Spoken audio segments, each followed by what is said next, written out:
This is an inaccurate England rugby shirt. It says 2023 Rugby World Cup. Should say 2025. The sleeve says 2003. There was no World Cup in 2003. England won it in 1994 and 2014. Yeah. This shirt is completely inaccurate, and therefore we shall now throw it in the bin, as we should indeed throw the Red Roses. Why do we have that? Oh wait, Ben Youngs gave it to us, didn't he? It was a gift from Ben Youngs. Yeah, Ben Youngs gave this to us. He just had that lying around. It's not his shirt either. No, it's not one of his match day shirts. He just had it lying around. And he had it in a box that he needed emptying from his car boot. It was like going in his car. It's just a random bit of stash we've just got, this is just a shirt gifted to us by Ben Youngs. Yeah, and he looked at us and he was like, "You don't want this, do you?" And we were like, "Not really, but it's kind of funny having an England shirt that Ben Youngs gave you." It'll go in the office and we'll very happily have it, but I'm never wearing it. Yeah. So it's just sitting there now. Yeah, it's there as a story. Yeah. You know? It's a souvenir. It's like, hold on, no, we're doing, okay. Should we just derail this video early? We're getting to Red Roses. Say whatever you're going to say. These are the biscuits from Wayne Pivac's last press conference as Wales head coach. Oh, yes. These were on his table. He ate all of them except this pack of biscuits. And I went, souvenir of the Pivac era. So they're sitting just out of shot. Have we got the Northampton Saints tea bags anywhere? I think somewhere, yeah. Some tea bags we stole from the Northampton Saints. Franklin's Gardens tea bags from their corporate area that we nicked when we were the only people in that room and we were trusted. So I'm so sorry if the manager from Sir Franklin's Gardens who let us in is watching. I can only deeply apologise that we took a tea bag. We took a pack of tea bags. Yeah. Anyway, they were flavoured like Courtney Laws. If anybody wants to invite us to more rugby corporate events, we behave like this. We're quite rebellious here at Squid Rugby. We steal biscuits and then have them just sitting there going like, what do we do with these biscuits? I once took a sheet of toilet paper from Malachi Fekitoa's house. Anyway, back to women's rugby. So, England, the Red Roses, carried on their World Cup campaign where, of course, they're trying to go all the way by conceding 3 points to Samoa. So, it was a hell of a game, by which I mean it was a hell of a moment when Harmony Vatau converted that penalty. Final score of Samoa 3, England. Yeah, exactly. This was one of the great moments for Samoan women's rugby. I'm sure plenty of us have seen, and if you haven't, go and look it up. Ramsey Tomakino, the Samoan head coach, his press conference after the game, makes the captain cry, makes basically everyone watching cry, gives this really impassioned speech about how much these players deserve this chance to go and play in a stadium like this. Side note, I do think probably people who organise this tournament are regretting booking such a small stadium. Franklin's Gardens, 15k, they sold it out. They probably could have sold twice as many seats. They probably could have sold out like a 28, 30,000 seat stadium for this, by the by. But real passion from Samoa. They really cared about this game. And I think, frankly, he brought up the fact that their real goal was to keep it below the points they conceded last week against Australia. But also kind of if it was below around 90, that's fine. They want to keep it below 3 figures. And that is obviously it's not the goal you want to be going to game with. You want to be going in to win. But when you're in a scenario like this is the biggest day in the history of Samoan women's rugby. Yeah. It's the biggest occasion they've ever played in. Him mentioning there were people lined up and cheering for them as he got on the bus and how huge and different that is. And he said the last game they played at home, they had just a handful of people there to then go to this environment. And it's such a step up and it's so exciting. His phrase where he said, "You don't understand, we don't have that." Yeah. When you're talking about people coming off the bus and applauding them and asking for photos and autographs, and he was in tears, to the point where I really loved Sui Pararaisha's consoling him and saying, he's a big softie, really. As he was in tears. But her crying as well. At how much these players deserve this and how hard they've worked, not just in rugby, but in their jobs and the sacrifices they've made. One of the things that we didn't bring up last time we talked about Samoa is for instance, Ruby Tui brought this up on her segment for the Love of Rugby, saying that Paulie Lane, for instance, was told that your job's gone, you're fired. Yeah, your job's gone if you go to the World Cup. And so she originally pulled out of this. And Ramsey Tomakino kind of said, look, I understand. I would love for you to come. It's going to be an amazing experience. And then she said, "All right, no worries. I'll give up my job for this." And we've seen so many stories bet she's not like alone that. in that. I bet there's plenty more of those, right? Yeah. And her people that sister's playing haven't for the Black Ferns. I bet that wasn't the case. I mean, she's a full-time rugby player, right? But that very much wasn't the case. And the sacrifices here that the other teams are not needing to make. Yeah, and like for example, like they've had to leave Cassie Siatanga at home, who's one of their best players, because of family issues, you know, that have gone on. Like there's so much that have gone on with this Samoan team. There's so much that stopped them from getting to this point. And I know the final score was 92-3, and we will get on to that. We'll talk about the other half of that scoreline. But I genuinely think it was a phenomenon for a team that is full of amateurs who haven't played international rugby before. 4 players with more than 10 caps, right? The rest of them just so new to this. And we said this in the Australia video, that international rugby didn't look like an environment anything we're used to. They were all enjoying it, and that was fine. That's what mattered. I believe Samoa's all-time most cap players 19 caps. Yeah, Sui Pararaja has 24. 24, okay, So, right. yeah. I think that was at the start of the she's the tournament. captain. Yeah. Whatever, yeah. That is now Well, she's now got 26, I guess. Okay. But yeah, point being, for that to happen, and Ruby Tui also bring up on, Ruby Tui was amazing cheering for Samoa on comms, wearing her Samoan shirt, and I loved it. Like, it's so passionate. But bring up like 6 mothers in that team, including like Gloria Anyanu, who was 8 months old. Her little son back at home in Samoa, which is incredible. 6 mothers in that team, full amateurs. Was back playing rugby after 5 months. Yeah. Like, and in an environment where there is much less support than Abby Ward would have had from the RSU. To scrummage after that. And to be as good as she is. She's so good. And she's fit around the park as well. Like, I don't know how she manages it. Yeah. Incredible. And obviously, like, struggled at the scrum against Sarah. You're like, fine, yeah, of course she did. But she was on the pitch against Sarah Byrne. Like, that's incredible. And this comes back to, like, there were passages of, I know this sounds patronising, but this Red Roses team is the best women's team of all time. Yes. Like, that's it. Ever played the game. Amateurs playing against an all-timer team. There were passages where, and there are like hundreds of women playing rugby in Samoa. Like, we're not even talking like thousands, like literally there's a few hundred, right, that they've had to pick from this team. A lot of them playing in New Zealand as well, for Samoan heritage, but all the same. Their player pool is tiny. They're all amateur, or they're like 90% amateurs. I think there's like 3 or 4 professional players, handful playing in Super Rugby Aotearoa, and most of those are probably still in quite shit deals and need to pick up part-time work elsewhere. Yeah. They are playing against a fully professional team, who most of them have been fully professional since they were 18, 19, or at least for like the last 5 years. Yeah.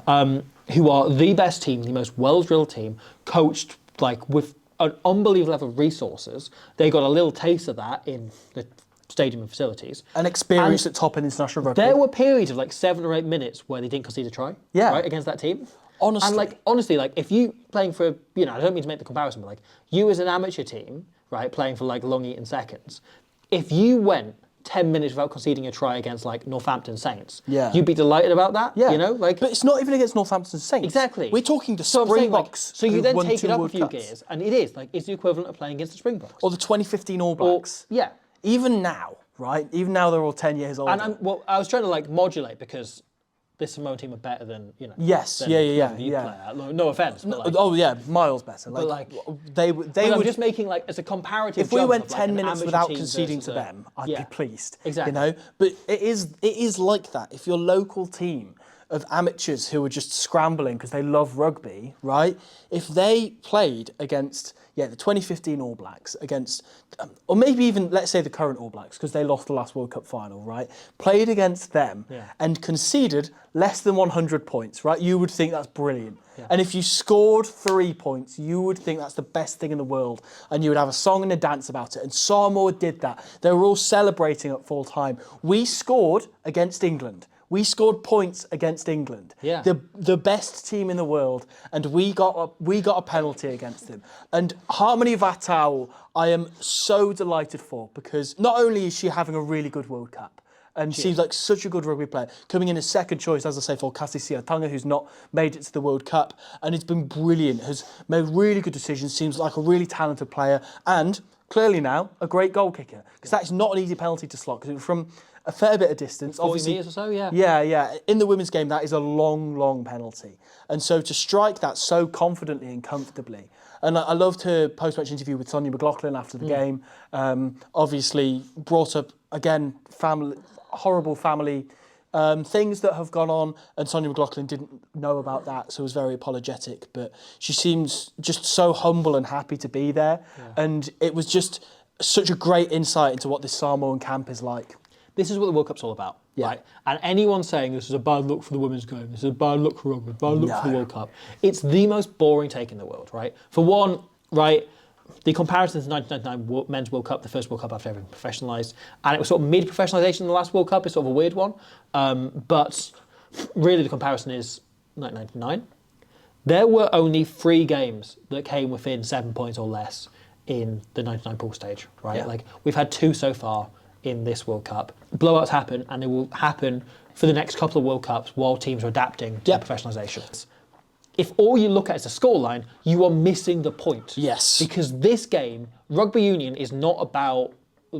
It's ironic we have everything saying about Wales, right? They're like, Wales are all right, everything but terrible at scoring points. But it's not just about scoring points, right? Like, the point of the game is that a big part of why I like rugby more than other sports is a lot of other sports, it feels like attempts to score and sometimes they don't come off. Yeah. Rugby, everything is building up to you scoring. It's all trying to get to the moment which you break through. Especially when you're an amateur. The emotion that you get from it is the most important thing. And these are amateur players playing against the most professional team women's rugby's ever seen. Yeah. It's so cool. And so every moment of them making a big tackle or shutting down an overlap or making a try over at the last second, or making a break themselves, was huge. Worthy of a standing ovation. And were the moments that stood out to me, right? When I think of this game, I'm not going to remember any of the England tries in a year's time. Sure. Right? And sometimes it's really entertaining, right? And people say we don't like blowouts, and I get that. But also at the same time, sometimes it's really entertaining to watch a team who should lose by 70 points, instead lose by 50, because they've tried really hard and played quite well. Yeah. And in that case, you can potentially double too, stakes. Yes. And this, Samoa against England, you should probably say England should probably win that by about 110 points. And instead they won by 90. Yeah. And obviously that's a complete drubbing. But Samoa got the 3 points and they kept it down below what it should have been. You've got to start somewhere, right? If Samoa then professionalised and this team played together and got really used to international rugby, played as many fixtures as, top tier men's teams do, right, and got used to it, and then in 10 years' time still lost by the same scoreline, different story. You'd then hold Samoa a bit more accountable. But instead, in the situation they're in, they shared a pitch with the Red Roses and they gave it their best go, and I loved watching it. And I'm so behind them. Ramsey Tomakino is moving up to be the director of rugby for Samoan rugby overall. So he'll oversee both the men's and women's national teams. And I think that's a fantastic thing as the next step, right? To have someone that cares about this team, cares about women's rugby, in charge of rugby in Samoa. And obviously he's still got government oversight and so on. There might still be some issues there, as there has been with Tonga massively. Tonga weren't in qualifying for this World Cup because the Prime Minister of Tonga thinks the women shouldn't be playing rugby. And so has basically shut the programme down. Or it's not fully, but basically taken away all funding. But homophobes should be. And so having someone who cares about this team involved will allow them actually probably more access and more game time and more resources than they've had already when he's just been in charge of the actual on-pitch duties. Having him in charge of some of the off-field stuff as well will be really good for them. So I'm really hoping in 4 years' time they get more game time, they get more opportunity, they get more players playing in New Zealand, in England. And hopefully if there is more professional clubs springing up around the place, that hopefully can bring in more overseas players, we can have more of these players start to professionalise and play themselves, and there's opportunities to open up, particularly in New Zealand and Australia. Yeah. So I'm really optimistic about the Samoa team. I thought they were the story of the day, and I'm so excited by where they go next. We should, however, talk about the England team who scored points. Because they weren't bad, were they? But again, it's an England performance, I think we're at a point where if we just put ourselves in the shoes of England fans for a moment, you'll go, we're extremely spoiled that this is just what you can expect from watching England play, You look at, a lot of the conversation off the back of this game has then become about John Mitchell's selection going into the Australia game in the quarterfinals thereafter, which, I think there's a few players who've put their hats in the ring, I think that after all of the concerns about Jess Breach's defence, and the thing is, we all expected her to score a hat-trick in this game. You would expect a winger of that quality if she gets ball. If she wasn't going to score a hat-trick in this game, it probably would have been because she didn't get the ball very often. Much the same as what happened in the last World Cup. What happened with Claudia Maloney McDonald in the other one? Exactly. So she really took her opportunity. Claudia Maloney McDonald was quite an interesting one because, she didn't get that much ball, made a couple of line breaks. She kind of botched a 2v1 at the end of the first half. And obviously scored one try in the second half. But there's a little bit of had to really take the opportunity here, and a little bit of Jess Breach in the last World Cup, right? In reverse. Breach has really taken a chance, and Maloney McDonald I'm not sure has. Yeah, and part of that is circumstantial. It's the same with Breach last time, right? Like McDonald got a lot of ball, did a lot with it. Breach didn't get a lot of ball, couldn't do a lot with it, and it's the way around here. Yeah, real reverse of fortunes. Emma Singh, likewise. Yes, I thought was given a real chance to step up and take Kildun's shirt, and in the Six Nations did a great job when given the opportunity, and quietly whisper it. Played quite poorly. I wouldn't say poorly for somebody who was playing for a Red Roses team that won by 90 points. I think was fine. Yeah. And had some errors in there, and some Dropped moments a couple of of not hitting balls. the lines, dropping balls, like not being in the right place at the right time. Which Poorly's is probably a bit harsh because she distributed quite decently. Yeah, but you're a bit like that wasn't a state performance. I think a lot of us were expecting when we all put her in a fantasy team. Yeah. Made a triple kicker. Yep, I made the same error as you on that. Helena Rowland thought was outstanding at 10, really ran the show, was given the gig on the wing against Spain in the World Cup warm-up, back into the 10 jersey, has done a brilliant job. Yeah. And I think she's just one of those players that, again, you're looking at her nailing in potentially that 23 jersey, especially if they do maybe want to go 6-2. I think it's probably unlikely, but it's definitely possible that they might want her covering every position. I think it depends on who they play as well. Like if they play France, maybe they're more likely to do There's a possibility, for sure. I thought she was absolutely outstanding. Yeah. Meg Jones was Meg Jones, as per. Like, she, at this point, doesn't put a foot wrong. There's a reason why she's now above Emily Scarrett in the pecking order. She's really nailed in that 13 jersey. Yeah, which is a crazy thing to say because Emily Scarrett still these days. Is Emily bloody Scarrett? She would start for any other nation at the moment. It's not like she's had a dip in But how form. many of those players are there for England, right? How many players that would start for any of the teams? Absolutely, yeah. The English scrum, obviously, Kelsey Clifford coming in at loose head was phenomenal. Like, scored a try as well, but didn't give Samoa a look in at scrum time to say that they had a heavy pack who got shunted back by her and Sarah Byrne at tight head. She was kind of the story, right? Because she's kind of been forgotten about a little bit. You know, Hannah Crockerman, Bottomman has been very much the standout loose head. With Matt Carson coming back now as well. Yeah, Mackenzie Carson has been the one I think people have talked up as like, watch out for her, she could do some damage and was great in the Six Nations. And ever since, you know, converting over from playing for Canada because she was a coward. And I think Kelsey Clifford coming in and actually, she's been the player that's been talked about least. Likewise, May Campbell, I thought made a real impact. Was very good. Yeah. So, Kelsey Clifford's an interesting one, isn't she? Because she's much less flashy than some of the other props that England have. Yeah. But she plays both sides of the scrum equally well and is an extremely good scrummager. I think it's an interesting option for them to have because so many of their carriers are destructive. And to have someone who is a very good disposable carrier, who just goes, bam, hits contact, recycles the ball quickly, is useful. Amy Cocaine plays that role in kind of the first team, or Lockhart Davis as well. But like having someone there to run that role potentially, it's a part of rugby that gets underrated because people think you always want to be making 5 meters. And obviously you do. Yes. Obviously that's preferable, right? But sometimes a player who generates really quick ball on a carry is as useful. Yeah. And she is someone who, when she carries, she is straight to ground and she's in and out, right? And like really good disposable carrier. Really good option to have if your other carriers are off their feet. I agree. And the two aren't mutually exclusive, but sometimes you need somebody who is just reliable and like doesn't lose the ball in contact and so on. And she's very much one of those. Moving on to the back row as well. I think there's a really interesting conversation around that 8 jersey at the moment because Madik Fayanati is much more of like a destructive carrier than like an Alex Matthews, who's a bit more of an open, like more of a rugby player essentially. Kind of a link player, like. Yeah. And I think there's a real debate over which of those you want. And you get a similar debate out of Sadia Kabea versus Marley Packer as well. Like Alex Matthews is a 6/8, whereas she's an 8/6, but you know what I mean. Yeah. Where Fayanati is an 8. Yeah. Right? Or do you move Marley Packer into 8, which is increasingly what, looking at this game, I kind of thought you probably do for me. Then do you just put Matthews at 6? Yeah. Like, how do you make this work? Yeah. Because I think I'd rather, to get into England's section for a little bit, but like, I'd kind of rather go Kabea 7, Packer 8, Matthews 6 than Packer 8, Kabea. You know, Yeah. I know what you mean. Sorry, rather than Matthews 8 and Packer and Kabea as the flankers. I don't know. But I thought Packer was very good. But, as was her namesake, of course, Lucy Packer. Yeah. Runs the show so well at 9. But and Marley just a pacemaker. Packer's been under pressure. You know, she said repeatedly, it's given commentary, but like she wasn't confident she'd make this World Cup. Yeah. She wasn't confident she'd get into the squad. And she made this comparison, right? The last time England played Samoa was her first World Cup appearance for England in 2014. Mo Hunt almost died. And Packer was excellent in that game. But was very much second choice to Maggie Alfonsi, who is right to there. Of course. That's her in person. Actually, she comes and sits. She's actually just really far away. Yeah. And we just put that light above her head so she feels welcome when she's just like standing there smiling. And she kind of went on and eventually took that jersey when she retired. Packer made the comparison during the last World Cup of she's like, oh, it's exactly the same Saudi play as me from 8 years ago. And like looking at it, she was like, it's exactly the same. It feels exactly the same to her. Like she's now where Maggie was, and Saudi is now where she was. Yeah. And so we're now in a situation, and this didn't happen for Marley Packer, where actually she didn't overtake Maggie Alfonsi. Maggie Alfonsi retired. Yeah. And so it's now a completely different dynamic. And I'm fascinated by the way that Marley Packer is raging against the dying of the light.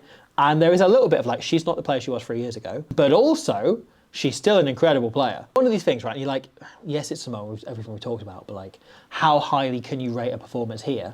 But also, like, in the way I think Bordon Sansus against Brazil was arguably the best performance of this World Cup so far, right? Because she kept the tempo going. Yeah. Packer was as good as we saw, any England player be for the last couple of years. Yeah, yeah. In terms of like relative to everything. Yeah. No, it's an interesting one, isn't it? That back row selection, I think, it could go any which way. I don't think anybody's out of contention, other than, of course, Zoe Oldcroft, who's got an injury at the moment, is out of the Australia game.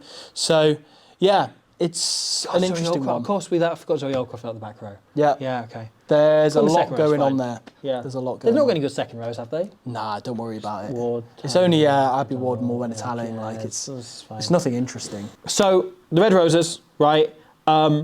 I'll ask the question again. I'll keep asking this every game. Do you feel more or less confident they're going to win this World Cup after this?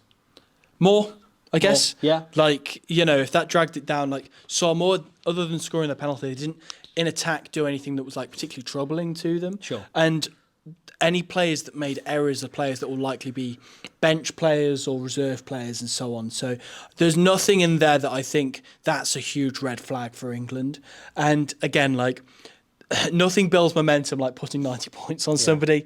And so, yeah, I would say more, but obviously... You feel more confident. Yes. But at the same time, like, some people will ask, what do you learn from a game like that? But I don't think that's what matters because they're already that good. Secondly, right? Everyone knows 2 teams win the World Cup. What do you rate Samoa's chances of being the other team to win this World Cup? The team that doesn't win the final but still wins the World Cup. I rate them yes. I think they made a case. They made a case this weekend. I love Ramsey Tomakino. He's such good value. I'd love him to... Some people say, like, oh, you want to have a drink with him. No, like, I want to have... Hold on, there's a brick wall over there. Just give me 1 second. I want to have a therapy session with him.